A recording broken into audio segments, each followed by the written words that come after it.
என்னடா இவனே கதை எழுதணும்னா நிறைய புக்கு படிங்கிறான், அப்புறம் இவனே புக்கை வாங்காதேங்கிறான். ஒரு குழப்பமா இருக்கா? வணக்கம்டா எடுத்து மக்களே. புக்ஸை வாங்காதீங்கன்னு தான் சொன்னேன், புக்கு படிக்க வேணாம்னு சொல்லல. 49வது புக் ஃபேர் நடந்துட்டு இருக்கு சென்னையில். சென்னையில் வாழ ஆரம்பித்த காலத்திலிருந்து இந்த புக் ஃபேருக்கு தவறாமல் போயிட்டு இருக்கேன். இந்த வருஷம் போகலாமா வேணாமான்னு ஒரு தயக்கமே வந்துருச்சு. ஏன்னா 10 வருஷத்துக்கு முன்னாடி வாங்கின புக்கு கூட இன்னும் படிக்காம என் செல்ஃபில் அப்படியே இருக்கு. போக வர இந்த புத்தகத்தெல்லாம் பார்க்கும்பொழுது கொஞ்சம் குற்ற உணர்ச்சி ஆகுது. புக் ஃபேர் போட்டிருக்காங்களா இந்த வருஷம் போவோம் அப்படின்னு நம்ம நினைக்கும் போதே இப்படி என்ன போய் புக்கு வாங்கி படிச்சு கிளிக்க போறியாக்கும், வாங்கி செல்ஃப்ல அடுக்க போற தண்டமா, அதுல போய் கொசு முட்டை வச்சுக்கிட்டு இருக்கு. தேவையில்லாத வேலை உனக்கு அப்படின்னு என் மனசாட்சி என்னை செருப்பால் அடித்து கேள்வி கேட்கிறது. அதையும் மீறி மனசுக்கு ஒப்பாம சரி புக்ஸ் எல்லாம் வாங்க வேணாம், சும்மா போய் சுத்திட்டு வருவோம், அது வருஷம் போறது ஒரு ரிச்சுவல் தானே, சும்மா போய் சுத்திட்டு வருவோம் அப்படின்னு போயிட்டு வந்ததுக்கே ஒரு 1500 செலவாயிடுச்சு. போனா நம்ம கை சும்மா இருக்காது, எதையாவது வாங்கிட்டு வரணும். பொதுவா புத்தகங்கள் மேலே எனக்கு ஒரு மிகப்பெரிய மாற்று கருத்து வர ஆரம்பிச்சிருச்சு. அதை நான் அப்புறமா சொல்றேன். ஆனா முதல்ல இந்த புக் ஃபேரை பத்தின சில பிரச்சனைகள்லாம் சொல்றேன். பிரச்சனை நம்பர் 1, வழக்கமா இந்த புக் ஃபேருக்கு போற வழியிலே நிறைய யூஸ்டு புக்ஸ் கடை வச்சிருப்பாங்க ரோட்ல. இந்த மெட்ரோ வேலை நடக்கிறதுனால, ரோடு சுருங்கினதுனால இந்த ரோட்டோரத்தில் இருக்கிற புக் ஸ்டால்ஸ் எல்லாம் இந்த வருஷம் போட விடல. அது ஒரு பெரிய டிசப்பாயின்மெண்ட். வருஷம் புக் ஃபேருக்கு மினிமம் ஒரு 3-4 தடவையாவது போவோம். இதுல முதல் தடவை போகும்போது எப்பவுமே இந்த ரோட்டோரத்தில் இருக்கக்கூடிய புத்தகங்களை பொறுக்கிய நம்மளுடைய பட்ஜெட்டே தீர்ந்துரும். அந்த அளவுக்கு புக்ஸை கலெக்ட் பண்ணுவோம். குறிப்பா புக் ஃபேர் போட்ட உடனே போனீங்கன்னா நிறைய ரேரான புக்ஸ் எல்லாம், அதாவது ஃப்ரீக்வெண்டா கிடைக்காத புக்ஸ் எல்லாம் கூட இந்த யூஸ்டு புக் ஷாப்ஸ்ல இருக்கும். ஒன்னு 30 ரூபா 50 ரூபா இப்படி எல்லாம் கொடுப்பாங்க. நீங்க ஒரு 1000 ரூபாய்க்கு ஒரு 15 புக்கு வாங்கிடலாம். ரொம்ப நல்ல புக்ஸே இந்த மாதிரியான இடங்கள்ல கிடைக்கும். இதே மாதிரி மனநிலையில் முதல் 2 நாள் 3 நாளுக்குள்ள நிறைய பேர் வந்து இந்த மாதிரி யூஸ்டு புக் ஷாப்ல இருக்க நல்ல புக்ஸ் எல்லாம் எடுத்துருவாங்க. ஒரு 4 நாள் 5 நாள் கழிச்சு போனீங்கன்னா ரொம்ப பாப்புலர் புக்ஸ் தான் இருக்கும். மோஸ்ட்லி செல்ஃப் மோட்டிவேட்டிங் புக்ஸ், அப்புறம் பாப்புலரான ஃபிக்ஷன்ஸ், இந்த மாதிரியான புத்தகங்கள் தான் இருக்கும். அப்போ நீங்க கொஞ்சம் பொறுமையா களைச்சு போட்டு தேடினீங்கன்னா கொஞ்சம் நல்ல நல்ல புக்ஸ் எல்லாம் கிடைக்கும். ஸோ இந்த வருஷம் அதுக்கு பாசிபிலிட்டி இல்லாம போயிடுச்சு. புக் ஃபேருக்குள்ளேயும் சில யூஸ்டு புக் ஸ்டால்ஸ் எல்லாம் இருக்கும். அதெல்லாம் முதல்ல கொஞ்சம் சீப்பா இருந்த மாதிரி இருந்துச்சு. இப்போ அவங்களும் ரொம்ப எக்ஸ்பென்சிவ் ஆயிட்டாங்க. அங்கேயும் போனா 500 ரூபாய்க்கு 3 புக்கு அப்படின்லாம் எழுதி போட்டிருக்காங்க. 180 ரூபா கொடுத்து நான் ஏன்டா ஒரு பழைய புக்கை வாங்க போறேன் அப்படின்னு கேட்டா, இது பழைய புக் இல்ல, புது புக்கு தான், ரொம்ப நாள் ஆச்சு, அதனால கொஞ்சம் பழுப்பேறி இருக்கு அப்படிங்கிறானுங்க. இது ஒரு பக்கம் அநீதியா தெரிஞ்சாலும் ஒரு புத்தகம்ங்கிறது ஒரு பிசிக்கல் ஆப்ஜெக்ட், அதை தூக்கி சுமக்கிறது ரொம்ப கஷ்டம். இவங்க ஒரு தடவை ஸ்டால் போடும் பொழுதும் இந்த புத்தகங்களை ஒரு இடத்துல இருந்து இன்னொரு இடத்துக்கு நகர்த்துறதுக்கு நிறைய லேபரும் டிரான்ஸ்போர்டேஷன் காஸ்ட்டும் ஆகும். இப்படி 10 இடத்துல இந்த பழைய புக்கு கொண்டு போய் வச்சு வியாபாரம் பண்றதுக்குள்ளே இவங்களோட ஆபரேஷனல் காஸ்ட் ஜாஸ்தியாகி அந்த காஸ்ட் எல்லாம் இந்த புத்தகத்து மேல ஏறுது. ஏற்கனவே நம்ம காசு செலவு பண்ணி புக்கு வாங்கி சும்மா தான் வச்சிருக்கோம். இதுல இவங்க டிரான்ஸ்போர்டேஷன் பண்ணதுக்கெல்லாம் சேர்த்து நம்ம பில் பே பண்ண வேண்டியது இருக்கு. அடுத்த பெரும் பிரச்சனை இந்த புக் ஃபேரோட லே அவுட். எவன் இப்படி ஒரு லே அவுட்டை போட்டான்னு தெரியல. இந்த புக் ஃபேருங்கிறது, இந்த புக் ஃபேருக்குள்ள நுழையறதுக்கு முன்னாடியே நம்ம ஒரு 2 கிலோமீட்டர் நடந்து தான் உள்ள போறோம். அது இல்லாம இந்த புக் ஃபேருக்குள்ள நடக்கிறது அதை விட ரொம்ப டயரிங்கான விஷயம். அதுல போனோட நீங்க ஆர்வத்துல கொஞ்சம் புக்கை பொறுக்கி பேக்குள்ள போட்டுக்கிட்டீங்கன்னா அந்த வெயிட்டை தூக்கிட்டு நடக்கிறது அதை விட பெரும் பிரச்சனை. இவ்வளவு பிரச்சனைகள் வாசகர்கள், வயசானவங்க, சுகர் வந்தவன், பிரஷர் வந்தவங்களாம் நடந்துகிட்டு இருக்கும் போது ஒரு ரோவை நீங்க ஃபுல்லா நடந்து கடந்துட்டு அடுத்த ரோக்கு அப்படியே ரைட் சைடு திரும்பி போக முடியாது. அந்த இடத்துல ஒரு பிளாக்கெட் போட்டுருக்காங்க. ஸோ நீங்க நடந்து போன தூரத்தை மறுபடியும் திருப்பி நடந்து வந்து பாதி தூரம் வரைக்கும் வந்துதான் அடுத்த ரோக்கு போற மாதிரி இருக்கு. இது என்ன திருப்பி மக்களை நடக்க வச்சா நிறைய புக்கு வாங்குவாங்கன்னு நினைக்கிறாங்களான்னு தெரியல. வழக்கமா மொத்த புக் ஃபேரி 4 ரவுண்ட் அடிச்சாலே டயர்ட் ஆகாதுன்னா இவங்க பண்ண இந்த கூத்துல 4 ரோக்கு முன்னாடியே டயர்ட் ஆயிட்டேன். போதும் போயிருவோமான்ற அளவுக்கு ஆயிடுச்சு. இவங்க வாசகர்களை புக்கு வாங்க வைக்க ட்ரை பண்றாங்களா இல்ல அவங்களை நடக்க விட்டு டயர்டாக்க ட்ரை பண்றாங்களான்னு புரியல. என்ட்ரன்ஸ் டிக்கெட்டே இல்லாத இந்த புக் ஃபேருக்கு சார் என்ட்ரி வந்து ஃபர்ஸ்ட் லைன் வழியா வாங்க இல்ல 6th லைன் வழியா வாங்கன்னு குழப்பி விட்டு இருக்கானுங்க. எந்த லைன் வழியா யார் போனா உங்களுக்கு என்னடா, ஏதோ ஒருத்தர் வந்து ஒரு 4 கடையை பார்த்துட்டு 4 புக்கு வாங்கிட்டு போவான், அதையும் கெடுக்கிறதுக்கு இப்படி புதுசான வழி பண்றாங்க. இவங்க என்ன ரோட்ல நடந்து போறவங்க எல்லாம் கவர்ந்து இழுக்கிற அளவுக்கு இது ஒரு கவர்ச்சிகரமான ஈவெண்ட் நினைச்சுக்கிட்டு இருக்காங்களான்னு தெரியல. இவங்க உள்ள ஃபர்ஸ்ட் லைன் வழியா அனுப்பி 6 லைனையும் கடக்க வச்சுட்டோம்னா நிறைய புக்கு வாங்குவானுங்க அப்படின்னு நினைச்சிட்டு இருக்காங்களா? புக் ஃபேருக்கு வரவன் புத்தகம் வாசிக்கிற பழக்கம் உள்ளவன் இல்ல புக்ஸை வாங்கி என்ன மாதிரி செல்ஃப்ல எடுக்கிற பழக்கம் உள்ளவனா தான் இருப்பான். அவன் எப்படியும் உள்ள வந்தா எல்லா லைனையும் சுத்தி பார்த்துட்டு தான் போவான், இல்ல கால் வலிக்கிற வரைக்கும் நடந்துட்டாவது போவான். இது வழியா போ அது வழியா போன்னு என்ன ஸ்ட்ராட்டஜியோ. இந்த மாதிரி கிறுக்குத்தனமான வேலைகள்லாம் இவங்க பாக்குறத நிப்பாட்டினாங்கன்னா இன்னும் மக்கள் சுதந்திரமா வந்து உள்ள சுத்திட்டு போவாங்க. ஒரு வயசான தாத்தால புக் ஃபேருக்கு வந்திருந்தாரு. அவரெல்லாம் 6 லைன் நடக்க விட்டீங்கன்னா 3வது லைன் வாசல்லே நீங்க ஒரு ஆம்புலன்ஸ் வச்சு அவர் அப்படியே தூக்கி கொண்டு போய் ஹாஸ்பிட்டல் போட்டீங்கன்னா 3 நாள் அவர் கொண்டு போய் கனவாப்பேட்டையில அடக்க முடியலாம். ஏற்கனவே குறைஞ்சிட்டு வர வாசகர்கள் பாப்புலேஷன் இன்னும் கொஞ்சம் குறைஞ்சிரும். அதே மாதிரி எல்லா லைன்லயும் டீ காஃபி விற்கிற ட்ராலிஸ் நிறைய இருக்கு. ஆனா வாட்டர் பாட்டில்ஸோ இல்ல தண்ணி டிஸ்பென்சரோ எல்லா இடத்துலயும் இருந்த மாதிரி தெரியல. பட் நிறைய நடக்கிறதுனால ரொம்ப சீக்கிரமே டீஹைட்ரேட் ஆயிருது. பேசிக்கலி ஒரு 10-20 ஸ்டாலுக்கு ஒரு தடவை ஒரு வாட்டர் டிஸ்பென்சர் வச்சாங்கன்னா மக்கள் கொஞ்சம் குடிச்சிட்டு ஹைட்ரேட்டடா இன்னும் கொஞ்சம் தெம்பா சுத்துவாங்க உள்ள. இல்லைன்னா 2 லைன் நடந்துட்டு வெளியே போய் தண்ணி வாங்கி குடிச்சிட்டு டெல்லி அப்பளம் வாங்கிட்டு வீட்டுக்கு போயிருவாங்க. இதையெல்லாம் பொறுத்துக்கிட்டு வாசகர்கள் புக் ஃபேருக்கு வருஷம் வந்துகிட்டு தான் இருக்காங்க. ஆனா வர்ற வாசகர்களால் புத்தகங்கள் வாங்க முடியுமா அப்படின்னு பார்த்தா உண்மையிலே பணக்காரனால மட்டும்தான் வாங்க முடிகிற அளவுக்கு புத்தகங்களுடைய விலைகள் ஜாஸ்தி ஆகிட்டே போகுது. அதனால புக் ஃபேருக்கு போனா 1000 ரூபாய் 2000 ரூபாய் பட்ஜெட்ல மினிமம் ஒரு 8ல இருந்து 10 புக்கு வாங்கிட்டு வரலாம். ஒரு 5 பழைய புக்ஸ் வாங்கலாம், ஒரு 4-5 புது புக்ஸ் வாங்கலாம். ஆனா இப்பெல்லாம் இந்த புத்தகத்துடைய அட்டைகளை ரொம்ப கனமா போட்டு நிறைய பக்கங்களோட சேர்த்து ஒரே புக்கா போட்டு புத்தகத்தோட விலையை வந்து 600 ரூபாய் 700 ரூபாய் 1850 ரூபாய்லாம் போட்டிருக்காங்க. ஸோ பேசிக்கலி எல்லாரும் ரெக்கமெண்ட் பண்ணக்கூடிய நிறைய பேர் படிச்சு ஸ்லாகிச்சு பேசக்கூடிய புத்தகங்கள் எல்லாம் உங்க ஷெல்ஃப்ல இருக்கணும்னு நீங்க ஆசைப்பட்டீங்கன்னா மினிமம் நீங்க ஒரு 5000 10,000 எடுத்து தான் இந்த புக் ஃபேருக்கே போகணும். ஒரு பெரிய நாவல் ஒரு 500 பக்கம் 1000 பக்கத்துக்கு போடுறாங்கன்னா பரவாயில்ல. கவிதை தொகுப்பெல்லாம் 2000 பக்கம் 3000 பக்கம் போட்டு 1800 போட்டிருக்காங்க உயிர்மை பதிப்பகத்துல எல்லாம். அதையெல்லாம் எங்க எடுத்துட்டு போய் படிக்க முடியும்? கவிதை தொகுப்பு ரொம்ப சின்னதா இருந்துச்சுன்னா, ஒரு பாக்கெட் புக் சைஸ்ல இருந்துச்சுன்னா, ஒரு 100 கவிதை 50 கவிதை மட்டும் அதுல இருந்துச்சுன்னா அதை ஈஸியா பேக்குள்ள போட்டு எடுத்துட்டு போவாங்க, எங்க வேணாலும் வச்சு படிப்பாங்க, அது பரவும். இப்படி ஒரு 1800 பக்கம் புக்கை யாரால தூக்க முடியும்? எங்க எடுத்துட்டு போய் படிப்பாங்க? இந்த கீதை படிக்கிறதுக்கு ஒரு கட்டை வச்சிருப்பாங்களா எக்ஸ் ஷேப்ல, அந்த மாதிரி ஏதாவது வச்சாதான் அதெல்லாம் ஓபன் பண்ணியே பார்க்க முடியும். அப்படி உங்ககிட்ட ஒரு டேபிள் இல்ல, கையில தான் பிடிச்சி படிக்கணும்னா மினிமம் ஒரு 3 பேராவது வேணும் அந்த புக்கை திறந்து கையில பிடிச்சி படிக்கிறதுக்கு. எந்த நோக்கத்தோட இந்த புத்தகத்தை போடுறாங்கன்னே தெரியல. இவங்களுக்கு உண்மையிலே மக்களை வாசிக்க வைக்கணுமா, இல்ல ஒரு எழுத்தாளருடைய புத்தகத்தை விட என் புத்தகம் கொஞ்சம் விலை ஜாஸ்தியா இருக்கணும், அட்டை இன்னும் பயங்கரமா இருக்கணும் அப்படின்னு ஒரு ஈகோக்காக இந்த மாதிரி டிசைனிங் அண்ட் பிரைசிங் எல்லாம் பண்ணிட்டு இருக்காங்களான்னு தெரியல. கேட்டா பிரிண்டிங் காஸ்ட் எவ்வளவு ஆகுது தெரியுமா, பேப்பர் காஸ்ட் எவ்வளவு ஆகுது தெரியுமா அப்படிங்கிறாங்க. இப்ப இந்த ஜிஎஸ்எம்ல இருந்தாதான் இந்த புக் நான் வாங்குவேன்னு சொல்றேன்னா, என்சிபிஹெச்ல எல்லாம் காலங்காலமா 100 ரூபாய்க்கு 100 பக்கம் புக் அடிச்சுட்டு இருக்காங்க. அதெல்லாம் வித்துக்கிட்டு தான் இருக்கு, மக்கள் வாங்கி படிச்சுக்கிட்டு தான் இருக்காங்க. உதாரணமா இப்ப அலெக்ஸ் எய்லி எழுதின ரூட்ஸ் வேர்களை தமிழ்ல மொழிபெயர்த்து அது கிட்டத்தட்ட 600 ரூபாய் என்னமோ போட்டிருக்காங்க. அந்த புக்கை வாங்குறதுக்கு உங்களுக்கு வசதி இருந்தா கூட எங்க வச்சு படிப்பீங்கன்னு எனக்கு புரியல. அந்த புக்கை வைக்கிறதுக்கு உங்களுக்கு ஒரு ஸ்கொயர் ஃபீட் இடம் வேணும். நீங்க படுத்துக்கிட்டே புக்கு படிச்சு அது மூஞ்சில கிஞ்சில விழுந்துச்சுன்னா மூஞ்சிக்கு பிளாஸ்டிக் சர்ஜரி தான் பண்ணணும், அந்த அளவுக்கு டேமேஜ் ஆகி போகும். அவ்வளவு பெருசு இருக்கு அந்த புக்கு. ஒரு வருடத்தில் ஒரு புத்தகத்துடைய மெஜாரிட்டி ஆஃப் த சேல்ஸ் இந்த புக் ஃபேர்ல தான் நடக்குது.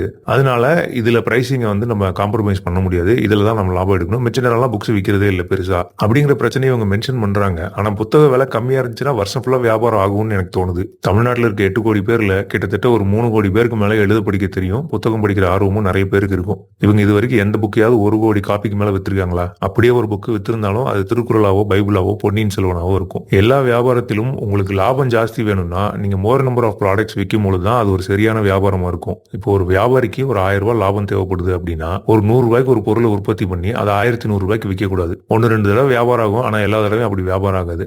அதுவே 100 ரூபாய்க்கு உற்பத்தி பண்ற பொருளை 110 ரூபாய்க்கு வித்தீங்கன்னா உங்களுக்கு 10 ரூபாய் லாபம். அதே ப்ராடக்ட்டை ஒரு 100 வித்தீங்கன்னா உங்களுக்கு தேவையான 1000 ரூபாய் கிடைக்கும். உங்களுக்கு வேணுங்கிற லாபத்தை சேல்ஸ் நம்பர்ஸ் இன்க்ரீஸ் பண்ணி தான் அடையணுமே தவிர பிரைஸ் இன்க்ரீஸ் பண்ணி இல்ல.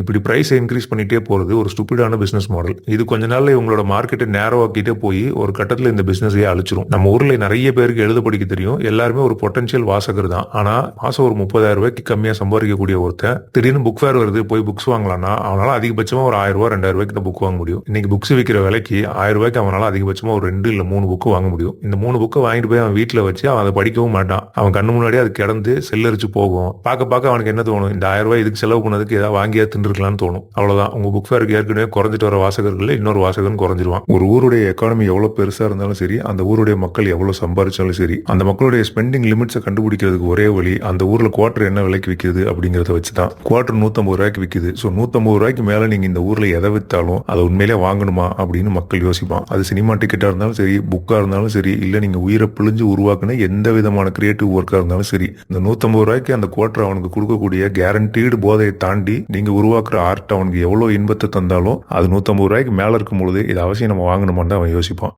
இந்த புக் ஃபேர்லயும் புத்தகத்திலும் இவ்வளவு பிரச்சனைகள் இருக்கு. ஏற்கனவே ஒரு மனுஷனுக்கு ஒரு புக் எடுத்து படிக்கிறதுக்கான நேரமோ சூழலோ இல்ல.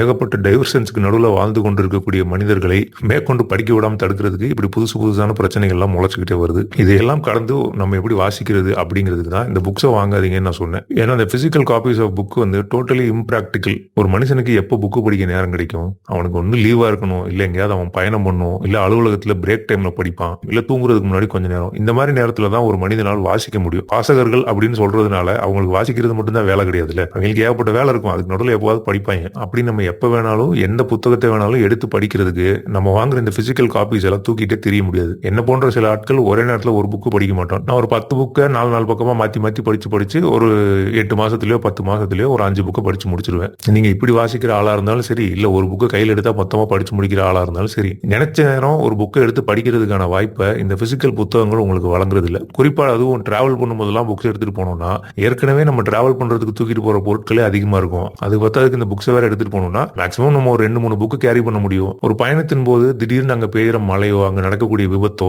இல்ல எதிர்த்தாப்புல சந்திக்கிற மனிதர்களோ, இல்ல திடீர்னு ஒரு ரயில் ஒரு பிரிட்ஜ் மேல கிராஸ் பண்ணி கீழே குமிஞ்சு பாத்தீங்கன்னா ஒரு பெரிய ஆறு ஓடிட்டு இருக்கும். இந்த மாதிரி எதையாவது பார்க்கும் பொழுது அப்ப ஏற்படுற மனநிலைக்கு திடீர்னு இப்ப இந்த புக் எடுத்து படிச்சா நல்லா இருக்கும்ல அப்படின்னு தோணும். ஆனா உங்க பேக்ல அந்த புக் இருக்காது. நீங்க சம்பந்தம் இல்லாம ஏதோ ஒரு புக் எடுத்துட்டு போயிருப்பீங்க. இந்த மாதிரி தூரமான பயணங்கள்ல மட்டும் இல்ல, டெய்லி அலுவலகத்துக்கு போகக்கூடிய பயணத்துல கூட, அதாவது பஸ்ல, மெட்ரோ ட்ரெயின்ல நிறைய பேருக்கு புத்தகம் வாசிக்கலாம் அப்படிங்கிற ஆர்வம் இருக்கும். ஆனா எல்லா நாளும் அவங்களால ஒரு புத்தகத்தை பேக்ல போட்டு எடுத்துட்டு போக முடியாது. அப்படி எடுத்துட்டு போனாலும் உங்களுக்கு உட்கார்றதுக்கு ஒரு சீட்டு கிடைக்கலனா, இல்ல ஒரு மாதிரியா அமைதியான சூழல் அமையலைன்னா உங்களால அந்த புக்கை எடுத்து படிக்க முடியாது. இப்படி எல்லா பிரச்சனைகளுக்கும் இருக்க ஒரே தீர்வு நீங்க ஒரு புக்கை டிஜிட்டலா படிக்கிறது தான். என்னதான் இருந்தாலும் ஒரு புக்கை கையில எடுத்து பிடிச்சு படிக்கிற ஃபீலே தனி.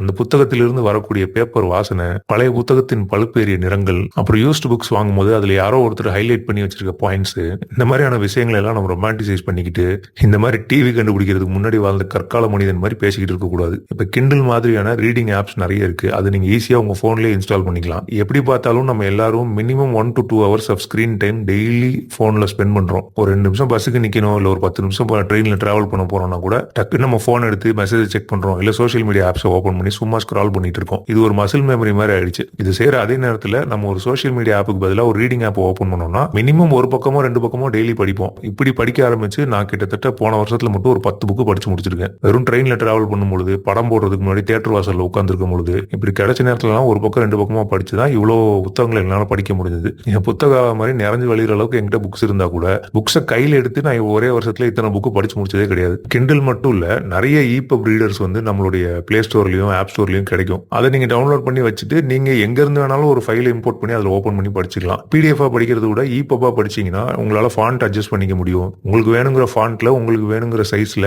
பேஜை அட்ஜஸ்ட் பண்ணி வச்சுட்டு உங்களால படிக்க முடியும். இதுல இன்னொரு அட்வான்டேஜ் என்னன்னா, ஒரே நேரத்தில் நீங்க ஒரு 4 புக்கை மாத்தி மாத்தி படிச்சா கூட எப்போ க்ளோஸ் பண்ணாலும் ஓபன் பண்ணும்போது நீங்க எந்த பேஜ் வரைக்கும் படிச்சிருக்கீங்களோ அந்த பேஜ்ல இருந்தே அது ஓபன் ஆகும். அப்படி உங்களுக்கு படிச்சு ஒரு கேப் ஆயிடுச்சுன்னா ஒரு 2 பக்கம் முன்னாடி போய் படிச்சு ரீகால் பண்ணிட்டு கண்டினியூ பண்ணலாம். அதே மாதிரி உங்களுக்கு ஏதாவது ஹைலைட் பண்ணி வச்சுக்கணும், மார்க்கிங் பண்ணணும்னா கூட அங்கேயே பண்ணிக்கலாம். ஆங்கில புத்தகம் படிக்கும் போது நம்ம அடிக்கடி ஃபேஸ் பண்ற ப்ராப்ளம் என்னன்னா, சில வார்த்தைகளுக்கு நமக்கு அர்த்தம் தெரியாது. என்ன சொல்ல வராங்கன்னு நம்ம புரிஞ்சுக்கிட்டு அப்படியே கடந்து போயிருவோம். ஆனா அந்த வார்த்தை என்னன்னு நம்ம ஞாபகம் வைக்க மாட்டோம். எத்தனை தடவை அந்த புக்ல அந்த வார்த்தை வந்தாலும் நமக்கு அதுக்கு அர்த்தம் தெரியாது. ஆனா இந்த மாதிரி டிஜிட்டலா படிக்கும் பொழுது அந்த வேர்டை நீங்க ஹைலைட் பண்ணீங்கன்னா உங்க ஆப்ல இருக்கக்கூடிய டிக்ஷனரி ஒரு சின்ன டயலாக் பாக்ஸ் ஓபன் பண்ணி அந்த வார்த்தைக்கான அர்த்தத்தை அதுல காட்டும். அதே மாதிரி அந்த வார்த்தையை எப்படி சென்டென்ஸ்ல பயன்படுத்தலாம் அப்படிங்கிறதுக்கு ஒரு உதாரணம் கூட இருக்கும். சோ பேசிக்கலி ஒரு புதுசான வார்த்தையை நீங்க பார்க்கும்பொழுது அதை கத்துக்கிட்டு கடந்து போவீங்க. சரி, இப்ப அட்ரஸிங் த மேஜர் ப்ராப்ளம். ஆங்கில புத்தகத்தை இந்த மாதிரி படிக்கிறது ரொம்ப ஈஸி. ஆனா தமிழ் புத்தகங்கள் எல்லாம் இப்படி இபுக்கா அவைலபிளா இருக்கா அப்படின்னு கேட்டா, கிண்டில்ல நிறைய தமிழ் புத்தகங்கள் இபுக்கா அவைலபிளா இருக்கு. ஆனா அந்த கிண்டில் ஆப் சப்ஸ்கிரிப்ஷனை கூட எல்லாராலையும் அஃபோர்ட் பண்ண முடியுமான்னு தெரியல எனக்கு. இதுக்கு சொல்யூஷனா இவங்க வருஷம் வருஷம் இப்படி கோடிக்கணக்கில் செலவு பண்ணி இவ்வளவு பெரிய புக் ஃபேர் போடுறாங்க.